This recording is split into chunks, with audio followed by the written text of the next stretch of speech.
ఆమోదించింది. కేబినెట్ ఆమోదించిన దాంట్లో లోపాలున్నాయనే విషయం ఏమాత్రం స్టడీ చేయకుండానే ఇటు శాసన మండలి శాసనసభ ఆమోదించింది. ఒక్క మాట చెప్పాలంటే కమిషన్ నివేదికలో ఉండబడి లోపాలను సబ్ కమిటీ స్టడీ చేయలేదు.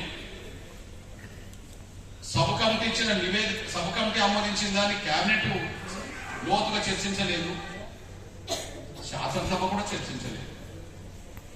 దానివల్ల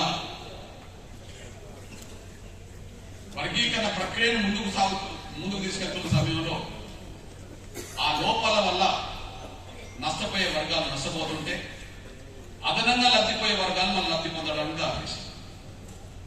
ఈ ఒక్క విషయం మీరు గ్రహించాల్సింది విజ్ఞప్తిస్తున్నాయి. మనం ఏమన్నా వర్గీకరణ ప్రక్రియను వద్దన్నమా?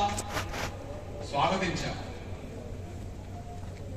షమీమ్ అఖ్తర్ గారు వర్గీకరణకు అనుకూలంగా నివేదిక ఇవ్వడాన్ని స్వాగతించాం. వర్గీకరణకు అనుకూలంగా సబ్ కమిటీ తీర్మానం చేయడాన్ని స్వాగతించాం. వర్గీకరణకు అనుకూలంగా కేబినెట్ నిర్ణయం తీసుకోవడాన్ని స్వాగతించాం. వర్గీకరణకు అనుకూలంగా శాసన మండలి శాసనసభ ఆమోదించడాన్ని స్వాగతించాం. కానీ అందులో లోపాలు ఉన్నాయి, దాన్ని సరిచేసుకోమని చెప్పి గుర్తు చేశాం. అంటే ఇక్కడ లోపాలను ఎత్తి చూపామే గాని వర్గీకరణ జరగద్దని మనం అన్నామా? వర్గీకరణ జరగద్దని మనం అంటామా? లోపాలు ఎత్తి చూపారు. ఆ లోపాలు ఎత్తి చూపినప్పుడు అవి లోపాలు కావంటే లోపాలు ఏం లేవని చెప్పాల్సింది ముఖ్యమంత్రి మాత్రమే. మధ్యలో ఎవరు చెప్పినా మనం ఎందుకు వినాలి? అవసరం ఏంటి? లోపాలు లేవని చెప్తే ఆ చెప్పాల్సిన బాధ్యత ముఖ్యమంత్రి గారి మీదే ఉంటుంది.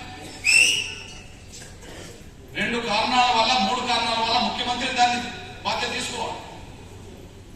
లోపాలు ఉన్నాయి అనుకుంటే దాన్ని సరి చేసుకుంటే పోయేదే ఉన్నది. లోపాలు లేవనుకుంటే బహిరంగ ప్రకటన చేస్తే అభ్యంతరం ఏమున్నది?